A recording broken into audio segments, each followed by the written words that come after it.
نحمده ونستعينه ونستغفره ونؤمن به ونتوكل عليه ونعوذ بالله من شرور أنفسنا ومن سيئات أعمالنا من يهده الله فلا مضل له ومن يضلله فلا هادي له ونشهد أن لا إله إلا الله وحده لا شريك له ونشهد أن سيدنا ونبينا ومولانا محمدا عبده ورسوله صلى الله تعالى عليه وعلى آله وأصحابه وسلم تسليما كثيرا كثيرا أما بعد أعوذ بالله من الشيطان الرجيم بسم الله الرحمن الرحيم يريد الله بكم اليسر ولا يريد بكم العسر ولتكملوا العدة ولتكبروا الله على ما هداكم ولعلكم تشكرون صدق اللہ العظیم. برادران اسلام، حق تعالی شانہ ہمارے اور آپ کے اور پوری امت مسلمہ کے حق میں اس عید کو حقیقی عید بنا دے اور پورے امت مسلمہ کے لیے اللہ پاک اس کو مبارک فرمائے. حضور پاک صلی اللہ علیہ وسلم نے ارشاد فرمایا ہے، ان لکل قوم عیدا وہذا عیدنا. ہر قوم کی عید ہوا کرتی ہے اور یہ ہماری عید ہے. اللہ پاک نے مسلمان کی عید فطر کو بنایا ہے. ایک مہینے کے روزوں کے بعد جو دن آتا ہے مہینہ مکمل ہونے کے بعد، اس دن کو عید بنایا ہے. اور فرمایا کہ الفطر یوم تفطرون والاضحی یوم تضحون. جو قاعدے کے موافق افطار کا دن تم کرتے ہو وہ تمہارے عید الفطر ہوگا، اور قاعدے کے مطابق جو اضحیہ کا دن کرتے ہو وہ تمہارا اضحیہ کا دن ہوگا. دو عیدیں اسلام میں وضع کی گئی ہیں، مقرر کی گئی ہیں. ایک عید الفطر ہے اور ایک عید الاضحیٰ ہے. عید میں اسلام نے چونکہ وہ تہذیب کا علمبردار ہے، ثقافت کا علمبردار ہے، شائستگی کا علمبردار ہے، سنجیدگی کا علمبردار ہے، مقصدیت اور معنویت کا علمبردار ہے. ایک با مقصد چیز دیتا ہے. ہر چیز، ہر عمل میں ایک مقصد ہوگا، ہر طریقے میں ایک مقصد ہوگا. تو اس لیے ہماری عید کے دن اللہ تبارک و تعالیٰ نے ناچنے، گانے، بجانے، دھوم دھڑکا کرنے، پٹاخے چھوڑنے، رنگولیاں کرنے، ڈھول ڈھولکی کرنے یہ نہیں بنایا ہے. ہمارے لیے یہ فرمایا کہ تمہارے لیے عید یہ ہے کہ تم ایک نماز اضافہ کر لو. تو عید کے دن ہمارے لیے دو کام اصل ہوتے ہیں. ایک صدقہ فطر کا ادا کرنا جو ہر مسلمان بالغ پر اللہ تبارک و تعالی جو مالک نصاب ہو واجب فرمایا ہے، اور نصف صاع، آدھا صاع گیہوں یا ایک صاع جو یا کھجور یہ دیا جائے اللہ کے لیے، یا اس کی قیمت دی جائے. صدقہ فطر ادا کرنا ہوتا ہے. جب صبح صادق ہوتی ہے تو یہ واجب ہوتا ہے ہر مسلمان پر، اس کی طرف سے اور اس کے نابالغ اولاد کی طرف سے، عن نفسہ وعن طفلہ الصغیر، اس کی طرف سے اور اس کے نابالغ اولاد کی طرف سے یہ واجب ہوتا ہے. دیکھنے کے اعتبار سے یہ بہت معمولی قیمت ہے، لیکن جو عمل اللہ پاک مقرر فرما دیں وہ کوئی معمولی نہیں رہتا. امت مسلمہ کی بڑی بھلائی اس میں ہے. اصل ٹیسٹ ہوتا ہے بندے کا، اور بہتر یہ ہوتا ہے کہ عید کی نماز ادا کرنے سے پہلے اس کو ادا کر دے. واجب تو ہوتا ہے صبح صادق پر، لیکن اس کی ادائیگی عید سے پہلے ہو جانا چاہیے. اور کوشش یہ کی جائے کہ قریب کے ہاتھ تک چلا جائے، تاکہ اگر اس کے پاس کھانے پینے کی تنگی ہو تو وہ اس کا نظم کر سکے. اصل اس کا وہ ہے. اب ویسے نظام نہیں رہے تو اب تو جمع کیا جاتا ہے، پھر اس کے بعد میں اطمینان سے بھیجا جاتا ہے. یہ طریقہ ہوتا ہے اس کا عام طور پر. تو ایک چیز تو صدقہ فطر ادا کرنا ہے، اور اگر کوئی آدمی عذر کی وجہ سے روزہ نہ رکھ سکے تو اس کے ذمے بھی صدقہ فطر ہوتا ہے. صدقہ فطر سب پر ہوتا ہے جو مالک نصاب ہو. اتنا پیسہ اس کے پاس ہو جس کی وجہ سے نصاب ہو جاتا ہو اس کے پاس. اس کے لیے حولان حول ضروری نہیں ہے، سال گزرنا ضروری نہیں ہوتا جیسے زکوٰۃ کے لیے ضروری ہوتا ہے. فطرے کے لیے نہیں ہوا کرتا. بس مالک نصاب ہے تو اپنی طرف سے، یعنی خود غریب نہیں ہے تو اپنی طرف سے اور اپنے بچوں کی طرف سے ادا کر دے گا. بڑوں کی طرف سے، بڑے بچوں کی طرف سے ادا واجب نہیں ہے اس کے لیے. ترغیب دے اپنے بچوں کو, اپنے بچیوں کو کہ وہ صدقہ فطر اپنی خود ادا کریں. لیکن اگر کوئی آدمی اپنے بڑی اولاد کی طرف سے بھی دینا چاہے تو دے سکتا ہے, یا دوسروں کی طرف سے دینا چاہے تو بھی دے سکتا ہے. اطلاع دے دے کہ میں نے آپ کا بھی صدقہ فطر دے دیا ہے. دوسری چیز ہے نماز, کہ آدمی کو 6 زائد تکبیروں کے ساتھ میں نماز ادا کرنی پڑتی ہے. 2 رکعت, یہ نماز شکر کہلاتی ہے, شکرانے میں ہے یہ نماز. یہ 2 چیزیں تو ضروری ہوتی ہیں عید کے دن. اور پھر اس کے علاوہ کچھ چیزیں مسنون ہیں, جیسے غسل کا اہتمام کرنا, خوشبو لگانا, منہ کی صفائی اچھی کرنا, یعنی مسواک کرنا, خوشبو لگانا, اور اپنے یہاں جو کپڑے ہوں ان میں جو سب سے بہتر کپڑے ہوں ان کو پہننے کا اہتمام کرنا. احسن ثیاب فرمایا گیا حدیث شریف میں کہ جو تمہارے پاس جس کے لیے جو کپڑے میسر ہیں اس میں اس کے پاس کا جو سب سے بہترین جوڑا ہے وہ اس کو پہننے کا اہتمام کرے. پھر عید کی نماز سے پہلے کچھ کھا لینا ہے. ہمارے یہاں جاہلوں کے پاس تو اس کو افطار کہا جاتا ہے کہ بھئی صبح ہو گئی جلدی سے افطار کرو. مگر مسنون ہے یہ کہ کوئی آدمی کھجور کھا لے یا کوئی میٹھی چیز کھا لے. صلاۃ الفطر میں, عید الفطر میں یہ ہے کہ پہلے کھا لیا جائے پھر نماز کو جایا جائے, اور عید الاضحیٰ میں یہ ہوتا ہے کہ پہلے نماز پڑھ لی جائے پھر کھایا جائے. اور پھر ایک راستے سے آنا اور دوسرے راستے سے جانا, اور تکبیر بیان کرنا, اللہ اکبر لا الہ الا اللہ واللہ اکبر اللہ اکبر وللہ الحمد. یہ عید الفطر کے موقع پر آہستہ کہا جاتا ہے اور عید الاضحیٰ کے موقع پر تھوڑا سا جہرن کہا جاتا ہے. اور اس کی کوئی لمٹ نہیں ہے, راستے میں آتے ہوئے بھی کہے گا آدمی, جاتے ہوئے بھی کہے گا, گھر میں بیٹھے ہوئے بھی کہے گا. یہ اصل اللہ تبارک و تعالیٰ کی بڑائی کرنے کا حکم ہے کہ تم کو اتنی بڑی نعمت اللہ پاک نے عطا فرمائی, لہذا تم اس پر اللہ تبارک و تعالیٰ کی بڑائی بیان کرو. اب وہ کون سی نعمت ملی ہے جس پر اللہ پاک کی بڑائی بیان کرنا ہے, اور وہ کون سی نعمت ملی ہے جس پر شکریہ ادا کرنا ہے, جس میں یہ نماز ادا کی جاتی ہے.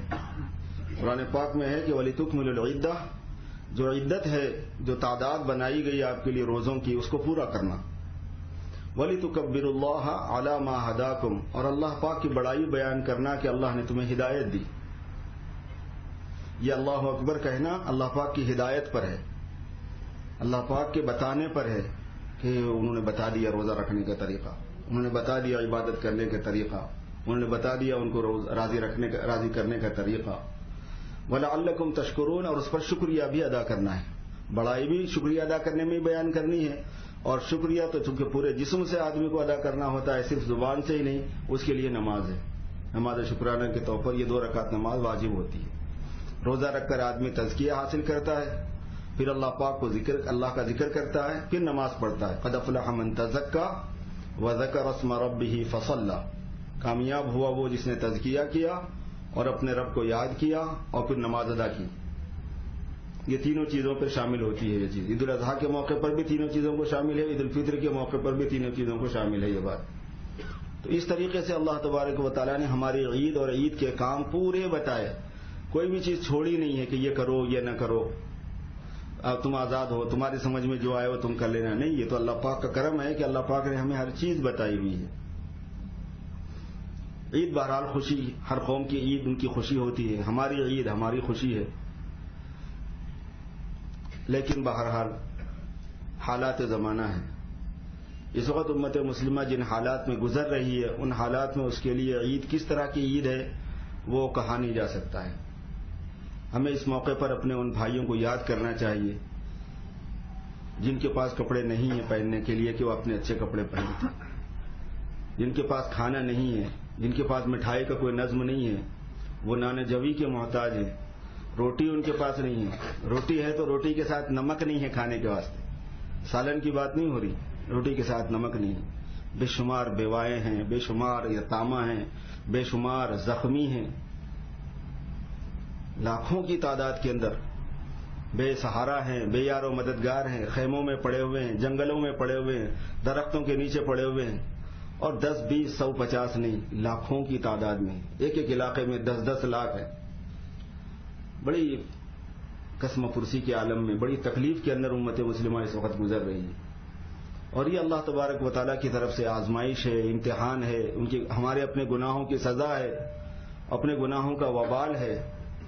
اس میں سوائے صبر کے چارہ نہیں اور دعا کے بغیر چارہ نہیں.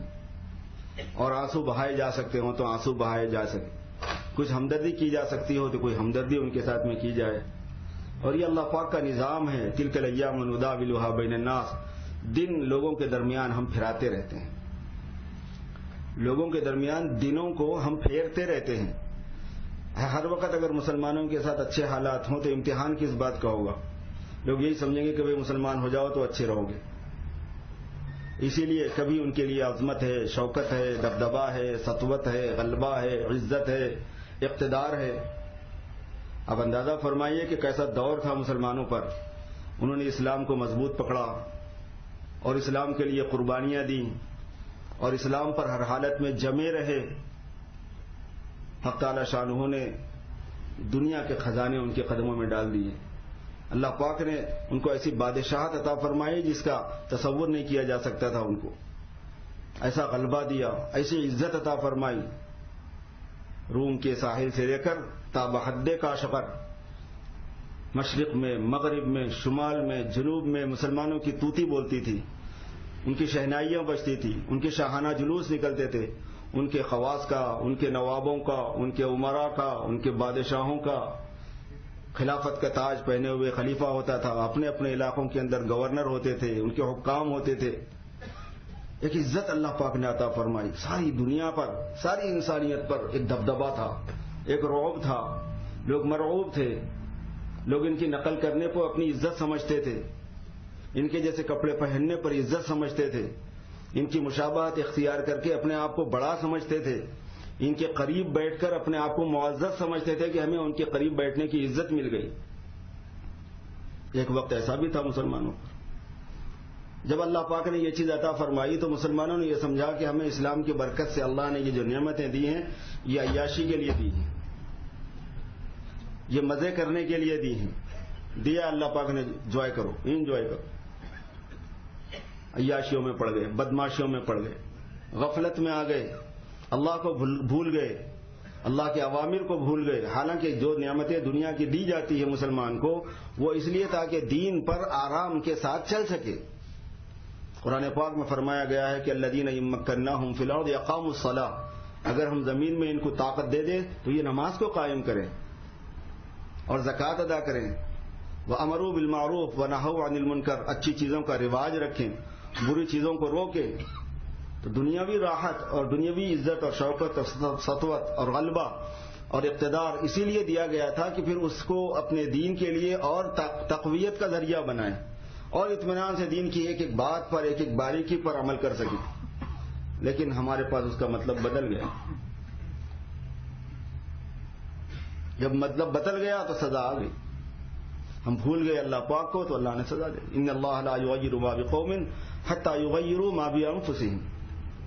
جب اندر سے بدل گئے تو پھر اللہ پاک نے بھی اپنے فیصلے بدل دیے. پھر یہ ذلت میں آ گئے، پھر ان کو حقارت سے دیکھا جانے لگا، پھر ان پر غلبہ غیروں کا تسلط ہو گیا. پھر یہ مقہور ہوئے، مغلوب ہوئے، ذلیل ہوئے، حقیر ہوئے. لوگ ان کے پاس بیٹھنے کو پسند نہیں کرتے، لوگ ان کے لباس کو پسند نہیں کرتے، لوگ ان کے طور طریق کو پسند نہیں کرتے، لوگ اپنے پاس آنے کو پسند نہیں کرتے. ان کو آنے کا موقع نہیں دیا جاتا. جن کے پاس بیٹھنے کو عزت سمجھا جاتا تھا اب ان کے آنے کو حقارت سے دیکھا جاتا ہے. ان کا مذاق اڑایا جانے لگا، ان کے طور طریق کا مذاق اڑایا جانے لگا. یہ تلک الایام نداولها بین الناس، دن جو ہیں وہ لوگوں کے درمیان میں پھرتے رہتے ہیں، ہم پھراتے رہتے ہیں. خود حضور پاک صلی اللہ علیہ وسلم کے زمانے میں اس رنگ کو قائم رکھنے کے لیے مسلمانوں کو جنگ میں کبھی غلبہ دیا گیا، کبھی مغلوب کیا گیا. الحرب سجال، جنگ جو ہوتی ہے وہ ڈول کی طرح سے ہوتی ہے. جب بالی ڈول سے نکالا جاتا ہے تو وہ کبھی بھر کے آتا ہے اور پھر جب جاتا ہے تو وہ خالی جاتا ہے. دو ڈول ہوں، ایک ڈول خالی ہو جاتا ہے، ایک ڈول بھر جاتا ہے، ایک ڈول خالی ہوتا ہے، ایک ڈول بھر جاتا ہے. کبھی کوئی بھرا ہوا ہے، کبھی کوئی بھرا ہوا ہے. یہ الحرب سجال. تو یہ اس وقت کا دور جو اس وقت امت مسلمہ پر ہے یہ صبر کا دور ہے. اور یہ صبر میں بھی اللہ تبارک و تعالیٰ کی حکمتیں ہیں. اللہ اس وجہ سے مغلوب نہیں کر دیا ہم کو کہ اللہ پاک قادر نہیں تھے، وہ تو قادر ہیں، وہ مالک الملک ہیں، وہ فعال لما یرید ہیں، وہ اپنے ماننے والوں کو جو چاہے دیتے، چاہے جتنی غفلت میں وہ پڑ جاتے. نہیں، لیکن وہ حکیم ہیں، وہ طبیب ہیں، وہ معالج ہیں، وہ شفیق ہیں، وہ مربی ہیں، وہ رب ہیں. اس حالت میں نہیں چھوڑا جا سکتا ان کو. یہ وجہ ہوئی ان کی ربوبیت کی وجہ سے، ان کی حکمت کی وجہ سے، ان کی شفقت کی وجہ سے امت مسلمہ کو اس حالت میں نہیں چھوڑا گیا. پھر ان پر دوسرے حالات آ گئے تاکہ یہ اپنے گناہوں کو چکھ لیں تھوڑا سا اور پاک صاف تو ہو جائیں کم از کم. اپنے گناہوں کو چکھ لیں، پھر اپنے دین کی طرف واپس آ جائیں. دین کی طرف واپس آ جائیں گے تو پھر اللہ کے فیصلے بدل جائیں گے. سارا مسئلہ میرے دوستو اسلام کے ساتھ ہے.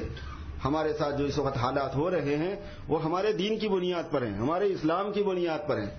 اسلام کسی رنگ کے ساتھ وابستہ نہیں ہے، کسی نسل کے ساتھ وابستہ نہیں ہے، کسی قوم کے ساتھ وابستہ نہیں ہے، کسی زبان کے ساتھ وابستہ نہیں ہے، کسی علاقے کے ساتھ وابستہ نہیں ہے، کسی ملک کے ساتھ وابستہ نہیں ہے. کالے، گورے، عربی، عجمی، حبشی، غیر حبشی، چھوٹے قد کے، بڑے قد کے، لمبی ناک والے، چپٹی ناک والے، عرب کے، عجم کے، مشرق کے، مغرب کے، شمال کے، جنوب کے، رشیا کے، چائنا کے، آسٹریلیا کے، افریقہ کے، ساؤتھ افریقہ کے، نارتھ افریقہ کے، ساری دنیا کے انسانوں میں اسلام ایک عقیدے کا نام ہے، اصول کا نام ہے. اصول کی بنیاد پر اسلام ہوا کرتا ہے، طریقہ کار کی بنیاد پر اسلام ہوا کرتا ہے، تدین کی بنیاد پر اسلام ہوا کرتا ہے. ہم کیا ہیں؟ ہم مسلمان ہیں. اس کا مطلب یہ ہے کہ ہمارے کچھ اصول ہیں، ہمارے کچھ ضابطے ہیں، ہمارے کچھ عقیدے ہیں، ہمارا ایک طرز زندگی ہے، ہماری ایک ثقافت ہے، ہماری ایک تہذیب ہے، ہمارا ایک تمدن ہے، ہماری ایک معاشرت ہے، ہمارے اصول ہیں. اسلام اصول کا نام ہے. اور اسلام کی ترقی کیا ہے؟ اصول پر جمنے میں ہے. ہم نے یہ سمجھا کہ جو اسلام میں نہیں ہے ان لوگوں کے یہاں جو معیار زندگی ہے کہ بہترین کھانا ہو جائے، بہترین گاڑیاں ہو جائیں، خوب پیسہ آ جائے، دولت مل جائے، دنیا کی شہرت مل جائے، عزت مل جائے، شاید ہمیں بھی وہی کرنا ہوگا دنیا میں کامیابی کے لیے. ہم نے نہیں سوچا کہ اسلام تو ایک عقیدے کا نام ہے، ایک اصول کا نام ہے. یہ دنیا داری کا نام نہیں ہوتا. یہ چیز دنیا سے وابستہ نہیں ہے، یہ چیز دنیا سے قائم نہیں ہے. اس لیے جب تک مسلمان پھر اپنے اسلام پر واپس نہیں آئے گا اللہ تبارک و تعالیٰ ان حالات کو بدلیں گے نہیں. اس لیے اس وقت کی امت مسلمہ کے فرائض میں سے یہ ہے کہ سب سے زیادہ وہ اس کی فکر کرے، اور ہمیں بھی اسی کی فکر کرنی ہے اپنے ذات کے لیے. اور اللہ پاک نے یہ مبارک مہینہ دیا کاہے کے لیے؟ صبر کے لیے دیا. اور یہ مبارک مہینہ دیا کاہے کے لیے؟ شکر کے لیے دیا. پورا مہینہ بھر صبر کرایا اور اس کے بعد میں شکر لگا دیا. صبر اور شکر دو ایسے کام ہیں جو ہر وقت واجب ہوتے ہیں مسلمان پر. اللہ تبارک و تعالیٰ نے یہ دو صفتیں ایسی بنائی ہیں کہ جو مسلمان پر فرض ہیں، واجب ہیں، وقتی نہیں ہیں، دائمی ہیں. حتیٰ کہ نماز روزہ وقتی ہے، صبر شکر وقتی نہیں ہے. نماز کا ایک وقت ہے، روزے کا ایک وقت ہے، کبھی صحیح ہے کبھی غلط ہے. آج روزہ رکھنا حرام ہے. عید الفطر کے دن، عید الاضحیٰ کے دن روزہ رکھنا کیا ہے؟ گناہ کا کام ہے. سورج نکلتے وقت میں، سورج ڈوبتے وقت میں نماز پڑھنا کیا ہے؟ گناہ کا کام ہے. اس کا بھی ایک وقت ہے، اور ایک وقت میں ضروری ہوتے ہیں، پھر ایک وقت میں ضروری نہیں بھی رہتے ہیں. وہ فرائض آپ نے ادا کر لیے، واجب ادا کر لیے، سنت ادا کر لیے، اب تو ضروری نہیں کہ پھر بھی آپ پڑھے رہو نفلیں. مرضی ہے، پڑھنا ہے پڑھیں چاہے نہ پڑھیں، ضروری نہیں رہا. لیکن صبر ایسی چیز ہے کہ جو ضروری ہے، اور شکر ایسی چیز ہے کہ جو ضروری ہے، اور ہر وقت ضروری ہے، اور ہر ایک کے لیے ضروری ہے، اور ہر حالت میں ضروری ہے. دونوں صفتوں کو جمع کرنا پڑتا ہے ایمان والے کو. اس لیے رمضان کے مہینے کے ساتھ میں صبر ہے، رمضان کے مہینے کے ساتھ میں شکر ہے. صبر ہم یہ سمجھتے ہیں کہ صرف آدمی کوئی مر جائے رشتہ داروں میں تو صبر کرے، روئے نہیں، چلائے نہیں. صبر یہ سمجھتے ہیں کہ کچھ نقصان ہو جائے، مالی نقصان ہو جائے اور کچھ ہو جائے، کوئی حادثہ پیش آ جائے تو برداشت کر لے آدمی. صبر کو ہم نے بہت محدود کر دیا. صبر اس کا نام نہیں ہے. اور شکر کا مطلب ہم یہ سمجھتے ہیں کہ اچھا پہن لیا، اچھا کھا لیا، اللہ تعالیٰ سے بول دیا یا اللہ تیرا بڑا شکر ہے، بڑا احسان ہے. شکر اس کا نام بھی نہیں ہے. شکر کی ایک حقیقت ہے اور صبر کی ایک حقیقت ہے. اور انسان دو حالتوں میں ہوتا ہے. یا اس کے موافق حالت ہوتی ہے حالت ملائمۃ للنفس، جو اس کی موافق حالت ہوتی ہے وہ شکر کا محل ہے. حالت غیر ملائمۃ للنفس، وہ حالت جو اس کے موافق نہیں ہے، ناگوار ہے، وہ صبر کی جگہ ہوا کرتی ہے. یہ صرف حادثے کے ساتھ نہیں ہے، صدمے اور موت کے ساتھ میں نہیں ہے، پریشانیوں کے ساتھ میں نہیں ہے خالی. طبیعت کو روکنا، مستقل مزاج رہنا، آپے سے باہر نہیں رہنا، جمے ہوئے ہونا، طبیعت میں جماؤ ہونا، آپے سے باہر نہیں ہونا، یہ صبر کی حقیقت ہے. یہ ہر جگہ چاہیے، یہ نماز میں چاہیے، یہ روزے میں چاہیے، یہ زکوٰۃ میں چاہیے، یہ حج میں چاہیے، یہ کاروبار میں چاہیے، یہ بزنس میں چاہیے، یہ جاب میں چاہیے، یہ بیوی کے ساتھ چاہیے، یہ بچوں کے ساتھ چاہیے، یہ دوستوں کے ساتھ چاہیے، یہ پڑوسیوں کے ساتھ چاہیے. صبر ایک طبیعت کے اندر ایک برداشت، جماؤ، مستقل مزاجی. اور شکر کیا ہے کہ جو موافق حالت ہے اس میں اللہ تبارک و تعالیٰ کی طرف نعمت کو منسوب کرنا، یہ میری نہیں ہوتی، اللہ پاک کی ہے. اور دل سے جذبہ ہونا اللہ تبارک و تعالیٰ کے شکر کا، زبان سے بھی بولنا، دل کے اندر ایک تڑپ ہو، دل کے اندر ایک جذبہ ہو، احسان شناسی کا جذبہ، منعم کو پہچاننے کا جذبہ. اور وہ صرف کھانے پینے کے ساتھ میں نہیں ہے، تندرستی کے ساتھ میں نہیں ہے، بیوی بچوں کے ساتھ میں نہیں ہے، گھر ہو جانے کے ساتھ میں نہیں ہے. صبر ہو یا شکر ہو، یہ دنیاوی لین میں بھی ہوتا ہے، دین کی لین میں بھی ہوتا ہے. اب دیکھیے یہاں پر اللہ پاک نے روزے دیے اور اس کے بعد میں شکر کا حکم دے دیا. اس کا مطلب یہ ہوا کہ صبر جو ہے نا وہ دین میں چاہیے اور شکر بھی دین میں چاہیے. یہ دین سے ہی متعلق بات ہے پوری.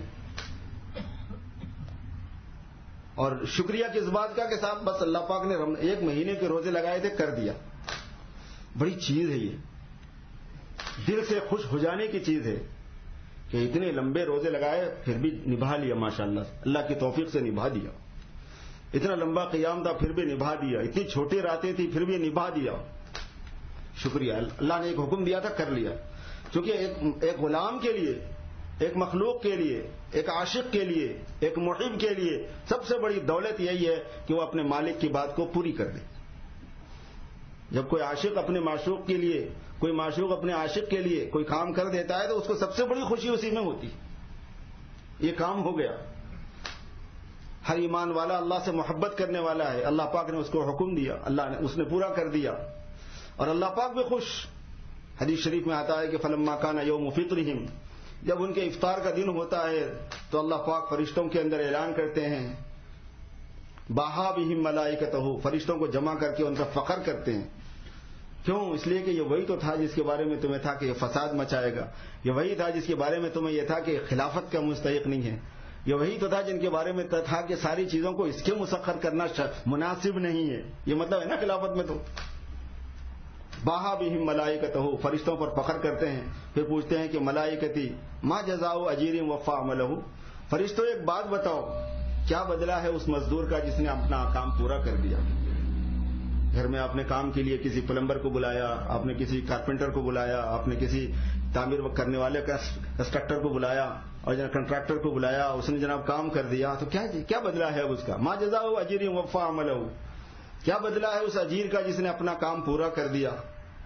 فرشتے کہتے ہیں یا رب، پروردگار، جزاؤہ ان یوفى اجرہ، اس کا بدلہ یہ ہے کہ اس کو اس کی مزدوری پوری دے دی جائے. جب اس نے کام کیا، آپ نے مزدوری پہ لگایا کسی کو اور اس کی اجرت آپ نے رکھی تو اور اس نے کام کر دیا ہے تو اس کو تو اس کی اجرت دینی چاہیے. بس اللہ پاک کی رحمت جوش میں آ جاتی ہے. فرماتے ہیں کہ عبادی عبیدی و امائی، میرے بندے اور میری بندیاں، میرے بندے اور میری بندیاں، قضوا فریضتی علیہ، میں نے ایک فرض ان پہ لگایا تھا، پورا کر دیا ہے انہوں نے. شان اور افتخار اور لاڑ اور شفقت بندوں پر. عبیدی و امائی، میرے بندوں نے، میری بندیوں نے، قضوا فریضتی علیہم، میرے فریضے کو ادا کر دیا ہے. ثم خرجوا یعجون الی الدعاء، پھر آئے میرے پاس کام پورا کر کے اور اپنے ہاتھ پھیلا رہے میرے سامنے، دعا کے لیے الہا-وزاری کر رہے ہیں. پھر جوش میں اللہ پاک فرماتے ہیں فبعزتی وجلالی وعلو مکانی، میرے عزت کی قسم، میرے جلال کی قسم اور میرے بلند مرتبے کی قسم، لأجیبنہم، آج ان کی دعا ضرور سنوں گا میں. فیقول قد غفرت لکم، پھر اس کے بعد فرماتے ہیں میں نے معاف کر دیا جا. وبدلت سیئاتکم حسنات، اور تمہاری برائیوں کو میں نے نیکیوں میں بدل دیا. قد غفرت لکم وبدلت سیئاتکم حسنات، میں نے معاف کر دیا اور تمہاری نیکیوں کو، تمہاری برائیوں کو میں نے نیکیوں میں بدل دیا. فرشتے پھیل جاتے ہیں پورے شہروں کے اندر جہاں جہاں مسلمان ہوتے ہیں. حدیث شریف میں آتا ہے کہ گلیوں کی نکڑوں پر کھڑے ہو جاتے ہیں, راستے میں کھڑے ہو جاتے ہیں, شارع پر کھڑے ہو جاتے ہیں اور کہتے ہیں ارجعوا مغفورا لکم, جاؤ مزے کرو, آج تو تمہاری مغفرت ہو گئی, واپس ہو, اس حالت میں کہ اللہ پاک نے تمہیں بخش دیا ہے, بخشائے تم اپنے گھروں کو جاؤ. یہ وہ نعمت ہے جس پر اللہ تبارک و تعالیٰ نے فرمایا کہ میرا شکریہ ادا کرو, کہ دیکھو میں نے ایک فریضہ پورا کیا, اور ہم خوش ہو جائیں کہ یہ اللہ پاک یہ نعمت آپ نے دی تھی. روزہ بڑی نعمت, اور نماز بڑی نعمت, اور تراویح بڑی نعمت. اللہ پاک کے سارے حکم ایسے ہی ہیں میرے بھائیو, ہماری تربیت کے لیے, ہم پر شفقت کے طور پر دیے گئے ہیں. اگر وہ نہ دیتے اور کہتے پھر بھی میری بندگی کرو, کتنی مصیبت پڑ جاتی. ان کو یہ حق تھا کہ عقل پر چھوڑ دیتے کہ تم اپنی عقل سے میری بندگی کر کے دکھاؤ. ہمیں تو کچھ پتہ نہ چلتا کہ کیسے عبادت کی جاتی ہے, ہمیں تو کچھ پتہ نہیں چلتا کہ کیسے روزہ رکھا جاتا ہے, کیسے نماز پڑھی جاتی ہے. اس لیے اللہ پاک کی یہ ہدایت ہے, اس پر اللہ پاک کی بڑائی بیان کرنا ہے. چھوڑ دیا نہیں ہم کو. اللہ پاک نے جتنے احکام بیان کیے خوش دلی سے کرنا ہے, جذبے کے ساتھ. فرمایا شکر جو ادا کرنا ہوتا ہے اصل وہ اندر کے ایک جذبے کا نام ہے. ایسا جذبہ, اس کی مثال بزرگوں نے یہ لکھی ہے کہ جیسے کوئی بہت ہی ایسا عاشق جس پر آدمی دل و جان سے قربان ہو, ایسا معشوق جس پر آدمی دل و جان سے اس پر قربان ہو, وہ کبھی منہ بھی نہ لگاتا ہو, اچانک اس نے ایک بہت ہی قیمتی تحفہ بھیج دیا. کیا حالت ہوتی ہے آدمی کی اس وقت؟ اس کی حالت یہ ہوتی ہے کہ بعض مرتبہ مر جاتا ہے آدمی خوشی کے مارے, سدھرتا نہیں اس کو کچھ, کبھی آنکھ سے لگا رہا, کبھی چوم رہا, کبھی سر پہ رکھ رہا, یادگار اس کو بنا رہا, خرچ کرنے میں آگے پیچھے ہو رہا ہے کہ بھائی اس کو تو میں رکھ لوں اس لیے کہ میرے محبوب نے دیا ہے. خوشی میں مست ہوتا ہے, دل اس کا جذبات سے سرشار ہو جاتا ہے. اور اگر وہ اس کے ساتھ میں کوئی کام لگا دے, ذرا یہ میرا کام کر دینا, جو اپنا سر دینے کے لیے تیار, جو اس کے قدموں میں جان دینے کے لیے تیار, جو اس پر سب کچھ نثار کرنے کے لیے تیار, ایسی محبت اور ایسا عاشق ہو, وہ اگر تھوڑا سا کام لگا دے اس کو تو کیا ہوتا ہے؟ وہ تو اس کو اپنے لیے سرمایہ فخر سمجھتا ہے, وہ بھاگتا ہے, وہ دوڑتا ہے. شکر یہی چیز ہے. اللہ کا شکریہ ادا کرو کا مطلب یہ ہے کہ جب میں نے اتنا بڑا تمہارے ساتھ میں سلوک کیا ہوا ہے تو اب تم میرے حقوق ادا کرنا. میں جو کام بول رہا ہوں وہ کام کرنا, جو میں بات بول رہا ہوں وہ بات سننا, جس کام پہ تمہیں لگایا ہے اس کام میں لگ جاؤ. اب رمضان تک تم کو روزہ رکھا ہے, قرآن پاک دیا, قرآن پاک سنایا, میرا شکریہ ادا کرو. کیا مطلب ہے اس بات کا؟ مطلب یہ ہے کہ یہ جو زندگی تمہیں دی گئی ہے نا, بتائی گئی ہے, اس زندگی کے مطابق رہنا ہے تم کو. اب محبت کرنے والے کا کام, شکر کی حقیقت یہی ہے. علماء نے فرمایا ہے کہ اگر آدمی زبان سے کہے اللہ تیرا شکر ہے اور اندر میں اس کے یہ جذبات نہ ہو تو اس کی مثال ایسی ہے جس کے ہاتھ میں بادام مل گئے, اس کو پھوڑا اس نے تو کچھ بھی نہیں اس کے اندر, گری نہیں ہے, خالی چھلکا ہے اور گری اندر نہیں ہے. آپ کیا بولیں گے؟ ایک آدمی نے آپ کو چیک دیا, آپ نے لے جا کے اس کو بیگ میں دیا, بیگ نے کہا کہ یہ تو بونس ہو گیا, اس کے تو پیسے ہی نہیں ہے. آپ بولیں گے یار یہ تو ہاتھ میں تو آیا تھا مگر ہے ہی کچھ نہیں. ایسے یہ الفاظ سے تو ہو اور اندر کچھ بھی نہ ہو. تو یہ فرمایا گیا کہ اللہ پاک کا شکریہ ادا کرو, یعنی تمہارے دل کے اندر ہمارے احکامات کی قدر آ جانی چاہیے, ہمارے فرمان کی فرامین کی قدر آ جانی چاہیے, اور جذبہ آنا چاہیے کہ مجھے اللہ تبارک و تعالیٰ کی بات ماننی ہے. اس میں اللہ سے محبت ہو, اللہ تعالیٰ کا خشیت ہو, اللہ سے ڈر ہو اور اللہ سے محبت ہو, کیونکہ سچی محبت میں یہ دونوں چیزیں ساتھ ساتھ چلتی ہیں. محبت میں آدمی محبت کرتا ہے, اس پر قربان ہوتا ہے, اور یہ لخلخہ اس کو رہتا ہے کہ وہ کوئی ایسی بات نہ ہو جائے کہ وہ ناراض ہو جائے, کوئی ایسی بات نہ ہو کہ جس کی وجہ سے میرے اس کے درمیان میں گیپ آ جائے, اس کو برا لگ جائے. یہی بات اللہ تبارک و تعالیٰ کے ساتھ میں ہے کہ خوف ہو یعنی خشیت ہو اور اس کے ساتھ میں محبت ہو. اور اللہ تعالیٰ کی محبت نعمتوں کو سوچنے سے آیا کرتی ہے. اس لیے علماء نے فرمایا کہ اللہ پاک کی نعمتوں کا وہ استحضار کیا کرو, مراقبہ کیا کرو. اللہ پاک اور خشیت وہ اپنے گناہوں کی سزا کو سوچنے سے آیا کرتی ہے کہ میں نے یہ غلطی کر دی, یہ غلطی کر دی, یہ غلطی کر دی, اس کی تو سزا طے ہے, اب پتہ نہیں کیا ہونے والا ہے, تو ڈر لگا ہوا ہو آدمی کو. تو اپنے اعمال کو سوچنا اور اس پر خشیت پیدا کر کے ڈرنا, اور اللہ پاک کی نعمتوں کو سوچنا. اور نعمتیں تو اللہ پاک کی بے شمار ہیں, دنیاوی نعمتیں بھی اور اخروی نعمتیں بھی.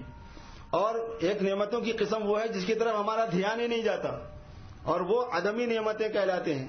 مطلب یہ کہ ابھی ہم بیٹھے ہیں چھت قائم ہے, سر پہ گرا نہیں, کبھی سوچتے نہیں ہم کہ کتنی بڑی نعمت ہے, یہ دیواریں گر نہیں گئی, زلزلہ نہیں آ گیا, پتھروں کی بارش نہیں ہو گئی, دشمن نے حملہ نہیں کر دیا, قتل نہیں کر دیا, چوری نہیں کر دی, آنکھوں کا نور باقی ہے, ختم نہیں ہو گیا, کانوں کے اندر سماعت باقی ہے, ختم نہیں ہو گئی, ہاتھوں پیروں میں دم باقی ہے, پیرالائز نہیں ہو گئے. کتنی ہیں ایسی نعمتیں اسی لیے فرمایا وَإِن تَعُدُّوا نِعْمَتَ اللَّهِ لَا تُحْصُوهَا، میری نعمتوں کو اگر تم شمار کرنا چاہو تو شمار نہیں کر سکتے. تو نعمتوں کو یاد کر کے اللہ پاک کی محبت دل میں لانا اور اپنے گناہوں کو یاد کر کے اللہ پاک کا ڈر دل کے اندر لانا اور اس طریقے سے خوف اور خشیت کو جمع کرنا اور ان دونوں چیزوں کو جمع کرنے کے ساتھ ساتھ صبر اور شکر کو اپنے اندر پیدا کرنا کہ وہ اللہ تعالیٰ کے حکم پر جمنا بھی آ جائے، پابندی آ جائے نمازوں کی کہ اب نماز ہم سے نہیں چھوٹے گی، اللہ پاک کا یہ حکم ہم پورا کریں گے. ابھی روزے جیسے تم نے پورے کیے نا، میرا شکر ادا کرو، تو کہ نماز چھوڑ دیں گے؟ نہیں، جیسے یہ روزے بھی پورے کیے، اس میں صبر سے کام لیا، پابندی سے زندگی بھر نماز کے اوپر قائم رہنا ہے. ایسے ہی دوسرے احکامات جو بھی اللہ تبارک و تعالیٰ کے آتے جائیں گے ان پر جمنا ہے. صبر اور شکر دونوں ایک ساتھ چلتے ہیں، جہاں صبر ہے وہاں شکر ہے، جہاں شکر ہے وہاں صبر ہے. اور یہ دنیاوی چیزوں میں بھی چلتی ہیں چیزیں اور یہ دینی چیزوں میں بھی چلتی ہیں. اسی لیے اللہ تبارک و تعالیٰ نے رمضان کے بارے میں فرمایا تھا کہ الصوم هو شہر الصبر، یہ صبر کا مہینہ ہے، اور ختم پہ فرمایا کہ وَلَعَلَّكُمْ تَشْكُرُونَ، تم میرا شکریہ ادا کرنا. وَقَلِيلٌ مِّنْ عِبَادِيَ الشَّكُورُ، فرمایا کہ میرے بندے تو بہت ہوتے ہیں لیکن شکر کرنے والے یہ بہت ہی کم ہوتے ہیں، بڑے ناقدرے ہوتے ہیں، میرے احسانات یاد ہی نہیں رکھتے، میرے انعامات کو یاد ہی نہیں رکھتے ہیں. تو اس طریقے پہ میرے دوستو یہ عید کا پیغام ہمارے لیے ہے کہ جس طرح ہم نے رمضان میں روزے بھی رکھے اور تراویح بھی پڑھی اور اللہ پاک کے حکموں کو پورا کیا، زکوٰۃ بھی دی، صدقات بھی دی، اللہ پاک سب کو قبول فرمائے، ایسے ہی ہمیں اس کے بعد والے اوقات کے اندر بھی اللہ کی بندگی پر جمنا ہے. اور پورے مسلمانوں میں یہی جذبہ ہونا چاہیے کہ میرا اسلام پکا ہو جائے، میرا ایمان پکا ہو جائے اور ساری انسانیت میں اسلام پھیل جائے، سب کو ہدایت مل جائے اور سارے دین پر آ جائیں، جو غیر مسلم ہیں وہ بھی دین پر آ جائیں، جو مسلمان ہیں وہ پکے دیندار بن جائیں اور کسی طریقے پر یہ اللہ تبارک و تعالیٰ کی بندگی ہو جائے اور اللہ خوش ہو جائے. کیونکہ مسلمان کی زندگی کا مقصد اللہ کو خوش کرنا ہے. ہم سب یہ عزم کریں کہ ہم اللہ کو خوش کریں گے، ہم سب یہ عزم کریں کہ ہم دین کی محنت کریں گے، ہم سب یہ عزم کریں کہ دین کے لیے اللہ پاک نے جو جو پابندیاں ہم پر لگائی ہیں ان کو ہم قبول کر لیں گے. ہم سب یہ عزم کریں کہ اس کے لیے سفر کرنا پڑا تو سفر کریں گے، اس کے لیے اللہ کے راستے میں جانا پڑا تو جائیں گے، اس کے لیے اداروں وغیرہ کو قائم کرنا پڑا تو کریں گے، اس کے لیے مساجد بنانا پڑا تو بنائیں گے، اس کے لیے انسٹیٹیوٹس قائم کرنے پڑے تو کریں گے، اس کے لیے یتیموں، بیواؤں، مقروضوں، پریشان حالوں کی مدد کرنا پڑا تو کریں گے. بس دل کے اندر میرے اور آپ کے خدا کرے کہ یہ کیفیت آ جائے رمضان کے اس مبارک موقع کے ختم ہونے پر، پورے ہونے پر، اللہ پاک کی اس توفیق پر کہ میں اللہ کا نیک بندہ بن جاؤں، سچا بندہ بن جاؤں، ایمان میں میرے کمال آ جائے. اگر یہ چیز تھوڑی سی بھی ہمیں حاصل ہو گئی میرے دوستوں، پھر رمضان کی قیمت وصول ہو گئی، پھر شکر کی حقیقت کچھ حاصل ہو گئی، پھر صبر کی حقیقت کچھ حاصل ہو گئی، جس کو اللہ نے فرمایا کہ وَلِتُكَبِّرُوا اللَّهَ عَلَى مَا هَدَاكُمْ وَلَعَلَّكُمْ تَشْكُرُونَ، اللہ کی بڑائی بیان کرو اللہ کی ہدایت پر اور اللہ پاک کا شکریہ ادا کرو. حق تعالی شانہ مجھے اور آپ کو، پوری امت مسلمہ کو، سب کو قبول فرمائے. عید کی نماز جو ہے پہلے ادا کی جاتی ہے اور خطبے جو ہیں یہ بعد میں ہوتے ہیں. عید کی نماز بھی واجب ہے اور دونوں خطبوں کا سننا بھی واجب ہے. اس لیے یہ نہیں ہے کہ عید کی نماز اگر پہلے ہو گئی ہے تو خطبہ خطیب صاحب دیتے رہیں گے چلو ہم چلتے ہیں یا مبارکباد دینا شروع کر دیا ایک دوسرے کو، ایسا نہیں ہے. بلکہ خطبہ ختم ہونے تک آدمی کو غور سے سننا چاہیے، توجہ دینے، وہ بھی ایک عبادت ہے. خطبہ ہمارے لیے عبادت ہے، عبادت کا حصہ ہے، اس لیے اس کا شیپ شکل وغیرہ خاص مقرر ہے، اپنی طرف سے جیسا چاہے ویسا نہیں کیا جاتا اس کو. اب یہ عید کی نماز 6 زائد تکبیروں کے ساتھ ہوتی ہے. ایک اصلی تکبیر کے ساتھ 3 ملانے ہوتے ہیں تو 4، اور ایک اصلی تکبیر کے ساتھ 3 ملانے ہوتے ہیں تو 4. پہلی جو 3 تکبیریں زائد ہوتی ہیں ایک تکبیر کے ساتھ وہ شروع میں ہوتی ہیں. جیسے ہم نے تکبیر کہی، اللہ اکبر کہہ کے ہاتھ باندھ لیا، ثنا پڑھ لیا، پھر اس کے بعد میں 3 تکبیریں ہو جائیں گی. اس میں دونوں میں ہاتھ چھوڑنا ہوتا ہے. پھر جو چوتھی ہے یعنی سب ملا کے جو چوتھی ہے اس چوتھی میں پھر ہاتھ باندھ لینا ہے. پہلی میں باندھ لیا جاتا ہے ہاتھ، دوسری میں چھوڑ دیتے ہیں، تیسری میں چھوڑ دیتے ہیں، چوتھی میں باندھ لیتے ہیں اور پھر پوری رکعت ہو جاتی ہے. پھر دوسری رکعت میں امام صاحب جب قرات کرتے ہیں، قرات ختم ہونے کے بعد میں رکوع میں جانے سے پہلے ایک رکوع میں جانے کی تکبیر ہے، اس میں 3 زائد تکبیریں ملانا ہے. تو جب تکبیر کہی جائے تو ہاتھ اٹھا کے اللہ اکبر کہیں چھوڑ دیں گے، سر نہیں اٹھائیں گے آسمان کی طرف، صرف ہاتھ اٹھائیں گے جیسے ہم تکبیر تحریمہ کے موقع پر ہاتھ اٹھاتے ہیں. پھر دوسری مرتبہ بھی چھوڑ دیں گے، پھر اٹھا کے ہاتھ، اور تیسری مرتبہ بھی ہاتھ کانوں تک اٹھا کے کانوں کی لڑکی تک، اور پھر چھوڑ دیں گے. چوتھی مرتبہ ہاتھ نہیں اٹھائیں گے، وہ رکوع والی تکبیر ہے وہ، لہذا ہم جیسے رکوع میں جاتے ہیں تکبیر سنتے ہوئے، تکبیر کہتے ہوئے، ویسے رکوع کے اندر چلے جائیں گے. اور یہ وہ موقع ہوتا ہے جہاں امام صاحب سے بھی بھول عموماً ہو جاتی ہے، کہیں کہیں ہو جاتی ہے. ایک مرتبہ میرے سے بھی ہو گئی تھی 2 سال پہلے وہاں پہ حیدرآباد میں، یاد ہے، مطلب گڑبڑ ہو گئی. تو اس موقع پر یہ ہے کہ رکوع میں کر لینا تکبیر، ارے یار سال میں ایک مرتبہ پڑھتے ہیں، اسی کا ستیہ مار دیا امام نے، ایسا ہوتا ہے. اب کیا کہہ سکتے ہیں، وہ بھی تو سال میں ایک ہی مرتبہ پڑھتا ہے، وہ وہی جو 4-6 مرتبہ پڑھتا ہے، وہ پڑھانے میں گڑبڑ ہو جاتی ہے اس سے کہ اس نے اپنے ریگولر انداز میں پڑھایا اور چلا گیا رکوع میں. ایسا ہوتا ہے. اگر خدا نہ خواستہ 1000 بار خدا نہ خواستہ اگر ایسا ہو جائے تو اس کا طریقہ یہ ہے، نماز پھر بھی ہو جاتی ہے. اور رکوع میں 3 تسبیحوں کے ساتھ ساتھ یہ 3 تکبیریں بھی اللہ اکبر اللہ اکبر اللہ اکبر کہہ لینے ہوتے ہیں. اگر ہو جائے خدا نہ خواستہ ایسا تو پھر اس کے بعد میں دعا مختصر سی، اور پھر اس کے بعد میں خطبہ ہوتا ہے، دونوں خطبے، اور دونوں خطبوں کے بعد میں خطبے ہی میں دعا ہوتی ہے. خطبے کے بعد پھر دعا نہیں ہوتی. خطبے کے اندر جب دعا ہوتی رہے تو آہستہ آہستہ سے اس میں آمین کہتے رہیں. پھر جیسے خطبہ ختم ہو جائے تو پھر ایک دوسرے کو مبارکباد دینا ہے، اور پھر اللہ پاک کے تکبیر چلتے پھرتے یعنی جاتے ہوئے بھی کرتے رہنا ہے، اور جب بھی اپنے گھر میں خالی بیٹھے ہوئے ہوں یا ادھر ادھر جا رہے ہوں آ رہے ہوں تو تکبیر کہنا ہے. صفیں سیدھی فرما لیجیے.